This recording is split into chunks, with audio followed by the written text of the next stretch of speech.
Welcome to the Accounting Technology Fireside Chat podcast. Now, sit back and enjoy while Nick and Trevor help you use your technology to make money and delight your clients. Well, ladies and gentlemen, good morning and welcome to the Accounting Technology Fireside Chat podcast. Good morning, Trevor. Good morning, Nick. How are you today? I'm very Look at you on the sunny beach in Fiji or something like that, eh? Love it. Yeah, I'm actually in the tiny alcove at home, but the green screen in a decent video makes it look awesome, doesn't it? Makes it look fantastic, yes. Yeah, got a bit of lighting, so it's warm and looks funny, but that's about it this morning. And how you doing in lockdown? Oh, just, getting by. It's not too bad for me. I think I've been working 7 or 8 years now from home, so not very much different, is it really? We've been doing it for so long, but not getting out. I think the biggest thing is not playing golf is about the only thing that affects me. Okay, well, that's not too bad. Yeah, we get out for walks and stuff like that, but yeah, they're starting to crazily open up. But we won't talk about what New South Wales is doing because it's a bit of a train smash at the moment. But there you go. Yeah, we'll see how that pans out. Hey, well, Absolutely. We're watching closely, aren't we? That's probably what we're doing. Everybody's watching. Yeah, sometimes when you go out, you can smell the COVID in the air. But very good. Cool. So what are we going to cover today? Well, I thought we'd talk a little bit about our journey and what we're doing now, how we got here, how we met, what we did together for 7 years, and what we were doing before that. A little bit about us. I've had a few people call me, people who were customers of Hub One or accountants who've dealt with over the years, just asking what I was doing. I thought actually we probably never told everybody. No, we kept that really quiet, didn't we? Yeah. Cool. So, why don't you begin? So what was my background? Okay, let's start with what I'm doing now. So now I work at an accounting firm called Ashford's, and I've set up what term their IT division. It's called Ashford BizTech. I've got a few IT techies work with me, and my job is to go and meet with all the accountants of Ashford's, review their IT infrastructure. So learning from from Nick, what we talked about in the time that we worked together to take that out. So it was almost like for the last 10 years, we've been working with accountants and helping accountants do that. Now I'm going out to businesses and helping businesses with their technology infrastructure and architecture and what they're using, document management through to different apps, Xero apps, cloud apps, helping them understand that whole minefield of everything we talk about every week. Cool. That's kind of awesome. That's your background, and so you're currently at Ashford's, who haven't written the sponsorship check yet, so don't talk about that's much, it. And where are you? What are you doing now? Cool. So I'm doing a bunch of things. I run my consulting company, which is called Released, which focuses on delivering software. So we consult to organizations about software. I'm also working as the chief software architect at TribeTech, which is the company which acquired Hub One. So I look after their software development team, and I've got a team of 6 working with me now. And I've got a bunch of side projects as well. So I always like to have my fingers in lots of pies.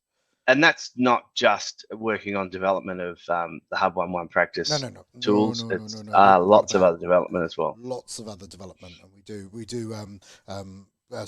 development. We tend to focus on the really leading edge Microsoft stuff. So we've got development work for a bunch of different customers and software companies where we've kind of got a unique set of skills. So we do a bunch of stuff around the latest Microsoft bits and pieces. And before, so we'll sort of go back in time.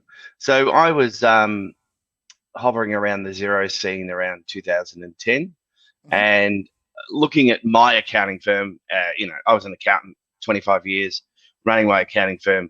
Getting told I was the guy who fell into the technology space. I was the partner in charge of tech by default because I was the only one who seemed to know how to do anything with a computer. I could turn one on, plug it in and so forth. But we've been through a bit of a rough patch with our internal systems. Found Xero, started working with Xero, moving my accounting firm into XPM, and looking to take my accounting firm 100% cloud. Which was called Workflow Max at the time. It wasn't even It was Xero Practice cool. Manager. That's right. It was Workflow Max. So that was like meeting number 2. I met with Hamish Edwards, who was one of the founders of Xero, and he had his accounting firm, I think it was called Openside Accountants in New Zealand, and he said he was looking to move to Workflow Max, and would I be interested in working with him to develop it to work in that space. And yeah, we had some fun. It was the discussion about what the hell WIP was my funniest conversation I had with Gavin George, when I said, what happens to all the WIP when you close the job off? And he goes, what's WIP? And I went, uh-oh.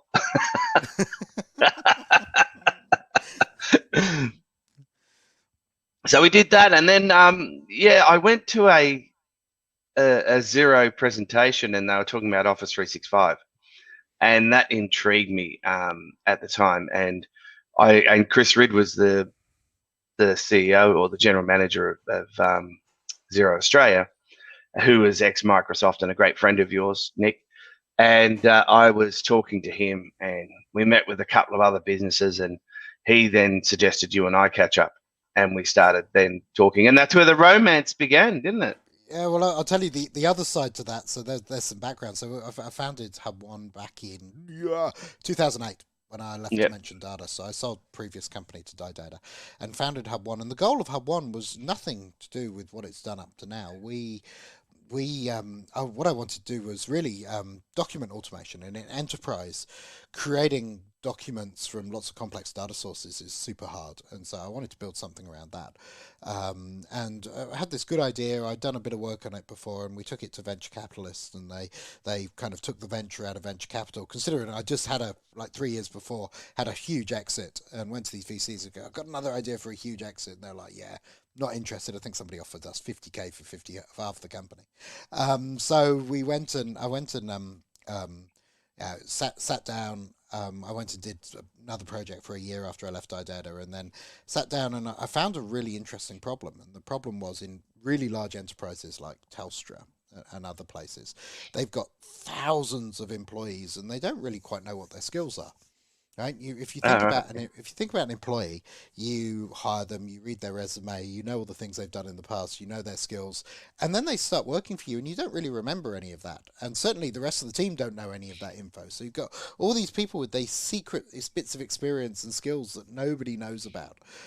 So we built a tool called Enterprise Profile Management, which was designed for large enterprises to understand the skills of all their employees. It had some cool features. It automatically parsed resumes and turned them into objects and all sorts of stuff. But it allowed you, if you said, I've got a project and I need these types of people, to do internal hiring before you went out to a recruitment agency. Very good. Which was kind of cool. So we shipped that basically on the day that Lehman Brothers went under at the beginning of the global financial crisis. And does everybody remember that? Oh, that was a good day. Yeah. So we had a big launch event, but none of the enterprises had an IT budget. And we kind of spent all the cash we had to build it. So it went to market, but nobody was investing in new technology for a couple of years after that. And so then a friend of mine phoned me, and he said, oh, I've got this problem with my Exchange server. And I went, oh, I don't do Exchange. My background's not that at all. And he said, no, come and help. And I went to see his business, and what was wrong was his servers were sitting next to a stainless steel engraving machine, which was flicking little bits of stainless steel into the servers, and they kept crashing. And I said, well, move those. And he said, no, I just don't want them at all. And we managed to sell the very first edition of what was called BPOS, which was the forerunner to Office 365. And we sold the first one in Asia Pacific. And so then Microsoft went, oh, look at what you're doing. And I went, yeah, I was just helping a mate. And they went, no, come and talk to us about it. I went, no, I don't do this stuff. I do enterprise. Anyway, I ended up Microsoft shoehorned me into doing all this work with small and medium business, which has never really been my background. And I'd kind of had enough of it. I was coming up to Christmas 2009, I think 2009. I just had enough. I was going to go and do something else. And Christmas Eve, I got a phone call from Chris Ridd. And he was driving to his holiday house. 2010, yeah. And he goes, I need help taking accountants to the cloud. And I went, no, mate, I'm over a small business. I'm going back to enterprise. I'll go and work with the big end of town. And he says, no. He said, the difference is, I said, what's the difference? He says, accountants pay their bills.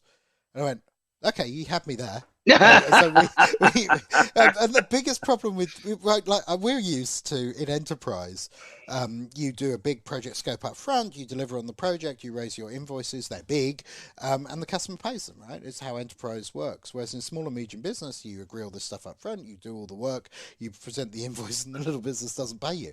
And there's lots of that in SMB, and we're running a massive debt load. And Chris comes and said, well, accountants pay. So that's when he started introducing me to a bunch of accountants, and you were one of them.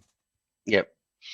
And then we talked about it, and we went through and we designed. You sat me down, you interviewed me, and I assume a few others as well.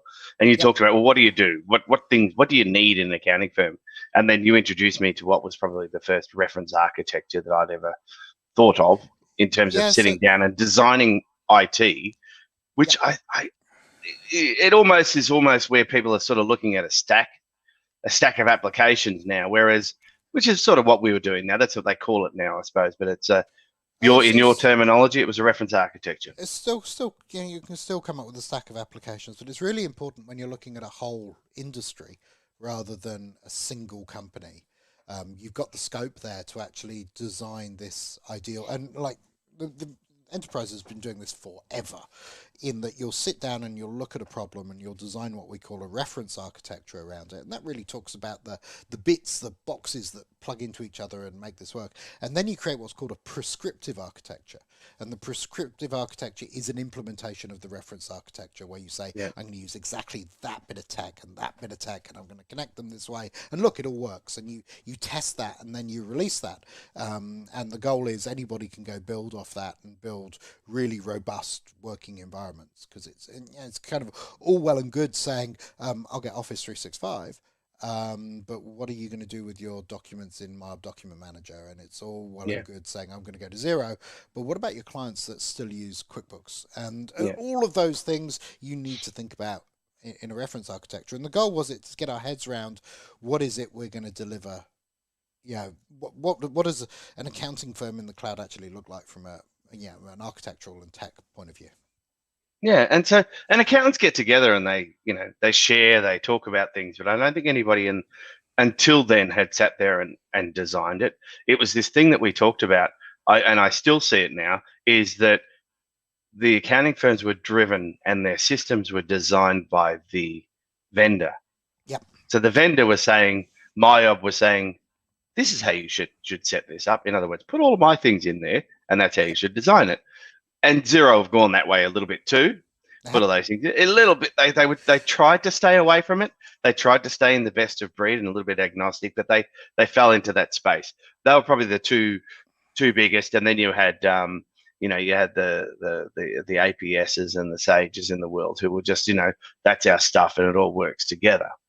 Yeah, I think it's funky because in SMB IT you don't get the level of rigor you get in enterprise. There's way more.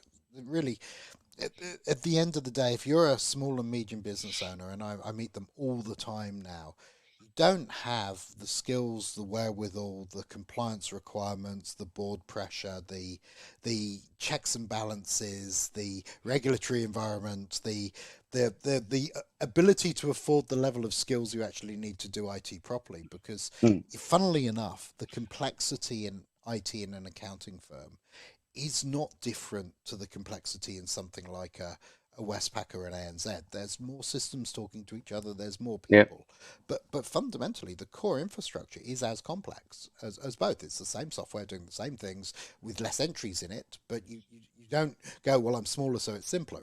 It isn't. And I think that's where accounting. This is where guys like MYB and Xero and the others have to create. This is how you set everything up. Because neither the companies that service small and medium business or the small and medium business owners themselves actually have the skills or the capability to do that themselves, and they just open themselves up to security risks and downtime and outages and all those things we don't want. And so that's what we were trying to do, and we were trying to sell a story, sell a message about all of these things around security. And we were talking about it the other day. Like I'm going out And I'm having these discussions again with people who are saying, "Oh, is the cloud safe?" and all that. And I'm going, Groundhog Day, deja vu, back to where we were back in 2011, 12, Yep. trying to explain to people that, and it's as secure. Trying to explain to people how you've got the infrastructure within Office 365, and you've got the business, but you've got to manage it properly. And I rang you the other day, and I talked to you about auditing. What was this? Where someone wants to go through and they want to manage their systems. They want to know if anybody's been downloading anything, and you've got to have the right switches on. You've got to have it all set up properly. And Yep. and we did that. We said, okay, here's an accounting firm. This is the settings that an accounting firm has to have. So we were able to, do it and do it cost effectively for an accounting firm. Yeah, and they change every day, right? So there's always new vulnerabilities. Unlike, for example, if you've got an Apple device today, you have to update it today. There is a nasty 0-day vulnerability that affects every iPhone in the world. And if you don't do a software update today, it's very likely you'll be infected.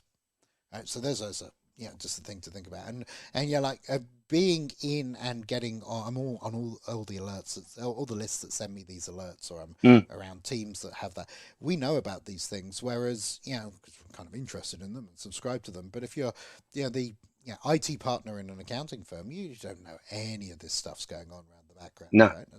It's really, and security's getting worse and worse. It's just the people are getting smarter. There's more attacks. There's more this and that and the other. It just is the way it's going. Yeah, and by at least having a plan around that, I think just saying, okay, well, I've got virus protection on my computer. I'm golden is just not the way for today. It's your whole systems are open. So you've got to manage it and look after it and do those sort of things. So we go along, you and I. Our Hub One changed but in effect, the product stayed the same the whole way through our journey. Funnily enough, it really underlying it didn't. Right? It was re-architected a number of things. If you think back in the beginning, we were using business connectivity services, which is part of SharePoint, to talk to a service we had running in the cloud, which would translate between Workflow Max and SharePoint. And that was kind of the first thing we built. And then we built our tools on top of that. And then, of course, we've moved on. That Microsoft deprecated that feature. It doesn't work, so we need another way to do it. So we got our tools to talk directly to what was now Zero Practice Manager. And, of course, that all changed. So now it talks to lists in SharePoint. And we've got a synchronization tool which talks to iFirm, Zero Practice Manager, and other things, which allows those tools to work. And we're just about to do another iteration again. So we're coming up to version 7 of the product. So the major version numbers basically constitute a full rewrite. And we're up to our 7th full rewrite of the product. So if anybody's, when we talked a week ago about do you build your own software, just so you understand, the features in our software haven't really substantially changed. But because we're on this ever-moving feast of Office 365, we're on the 7th version of the software. And imagine if we weren't native in SharePoint, which is a decision you made early on in the piece. Imagine if you put all this other fluff around it to make it not look like Office 365 or not look like SharePoint. The pain you would be in. You're going to get continually kicked. By changes that Microsoft make, and we still are today, right? So .NET 6, right? So if you think we originally wrote this in .NET Framework 4, right? .NET Framework 4 is now to 4.8. That's been basically deprecated. We moved to .NET Core, which is 3.1. With .NET Core 3 came out 4 or 5 years ago. We're now .NET 6 release candidate 1 came out this morning at about 4 a.m. So this is, everything's moving at a pace, right? And you've got to keep up or drown. Or drown, yeah. So, but the fundamental thing was we needed a system that grabbed the data out of XPM or out of our database, publish that data in SharePoint. We were then able to have that data to create templates and letters. Yeah, so email templates, files. The things we were trying to solve, if you think about it, and this is when we interviewed everybody, is we were looking really at the time for what things can I get off the shelf that solve the reference architecture for an accountant. And there was a hole in what SharePoint would deliver versus what the other products would deliver. And it still is, to be honest with you. And that's where we aimed our tools, right in the middle of that. that whole, if you remember, we spoke to Microsoft about what their direction was. We spoke to Xero about what their direction was. We got a really good feel for everybody, where everybody would be going over the next decade, which allowed us to invest in that area to make something happen. Yeah, yeah. And then what came along? We then we did a lot of training. Yep. Because part of putting in a system is you've got to train an adoption and getting that in place. So there was a lot of training we would do with it. We then designed it as a more of a product and went out to the IT firms for them to sell our product and push that out. And then as of 30th of June last year, TribeTech purchased Hub One. Yeah, and the reason for that is really quite clear, and I think we've described it in this conversation, is accountants need a really strong helping hand from a technology point of view. They need an enterprise grade IT company which is working with small and medium business. And the thing that excited me about TribeTech is all those guys come from the enterprise world. And they're packaging not just software together, but everything else they do, and then quickly moving up the value chain. So we spend a lot of time there working on enhancing customers' environments, while knowing that the whole lot is managed and working underneath. And it's been a bit quiet while over the last year. The guys have been getting their feet, understanding the product, getting everything ready. But there's a bit going on in the background for those of you who are Hub One practice users. Do you know of any updates and that happening in the not too distant future? There's been updates actually going along. So you'll see the version number update as we go through. So there's a bunch of different requests and things going through. For example, there's a new update about to come with MailML templates that supports full modern auth. And what that means is now we've got those all up to date. There's a look of where, in fact, the company's running a hackathon at the moment around what the new version will look like. And I'll know a lot about that on Friday, and I don't know a lot about it yet because everybody's scurrying off in teams to win the prize. So we shall see, and there'll be some announcements coming around that. But there's lots of excitement around it. There's lots of work being done. But this whole step has taken Hub One, and it's grown up again. So the product is going to grow up, and it's in a development team of, instead of you and maybe one, it's, we've got a whole team with a whole multidisciplinary skill set. So lots of fun things will happen. And for me, being an accountant, sitting down, watching development and sitting in on your triages and your development sessions and so forth like that, I can attest to the professionalism that Nick applies to everything that he does. It's not, we talk about building software and all that sort of stuff. We don't go back to the professionalism and the level of detail that's done to build this software. We mire over it, but I can attest. I'd sit in on these sessions. They would sometimes, a lot of times, go over my head. But the level of detail that you guys would go through in terms of version control testing, driving that out, I now see that when I'm out, and that's for me, for what I do now, I go out and I can see where people don't do enough of that in the background, and they don't build it properly. And I talk to you about it, and I go, I think this one's in a bit of trouble. They don't build it properly. And our normal response is run away or rebuild it, because you can get yourself into an awful lot of mess really easily. Some funny ones when I used to be working in enterprise and we'd acquire software companies.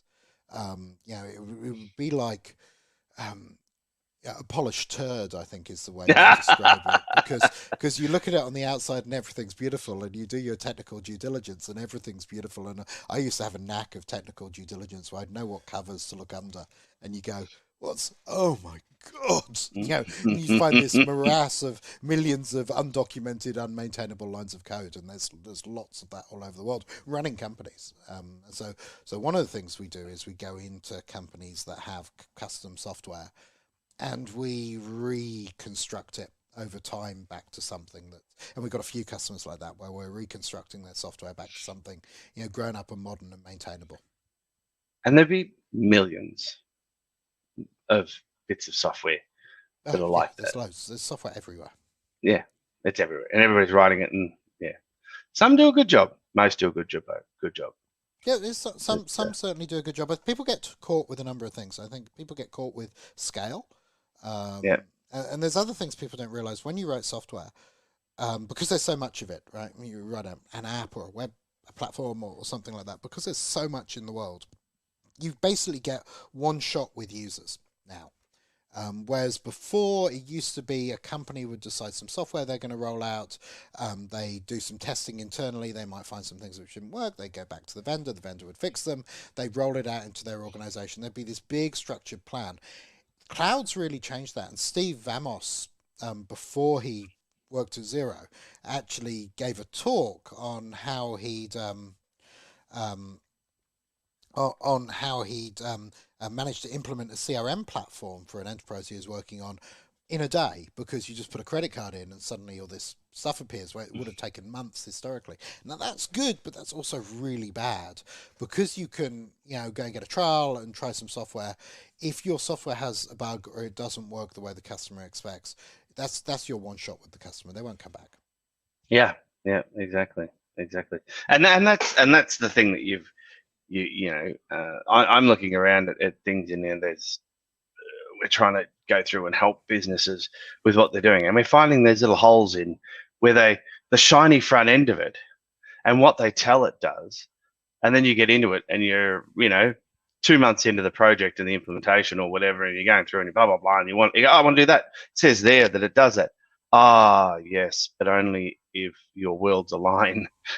And you're not in Australia, and you're not on this award, or you're not doing this, and you're not doing that, and then you go, hang on, I just fell down the hole. Yeah, I think my favourite one was the customer who swore blind that our product did something, and I went, it's never done that, right? It doesn't do that. It's never been a feature. It's a nice idea, actually, not that nice an idea, but never does it. And it turned out one of his friends had told him that our product did that, and he was convinced that it did, and thought I was lying to him. Well, that was a half an hour, bit less, a half an hour of where we've been a little bit before that, but what we did over the last 10 years together, and that went so fast, and I learned so much over that time, and it was a hell of a lot of fun. We had going around and trying to explain to people where we are, and that's led us to where we are today, which I'm really grateful for what I've learned, and I think the whole industry learned a bit from Nick coming into it, and I think we were privileged as the accounting industry to have you come into that space. Oh, that's not necessarily true, but I appreciate your kind words. No, that's very good. Alrighty, well, if you are listening or watching, please make sure you subscribe. If you're on YouTube, hit the bell icon, because that tells you when we post new ones of these. We post these every week. Please leave a comment if you'd like us to discuss something. We're now on audible.com, just so you know, and on Amazon and on Apple Podcasts and all sorts of places. And this podcast currently ranked, last time I looked, I think we were 60th in tech podcasts. So we're slowly climbing up the rankings. So there you go. Lots of about 14,000 listeners an episode at the moment. Excellent. Wow. All right. So do keep listening and give us comments of what you want us to cover. And if you don't like something, tell us and we'll fix it. But that's it. Trevor, thank you so much. Thanks, Nick. See you next week. Have a fantastic day, everyone. Bye.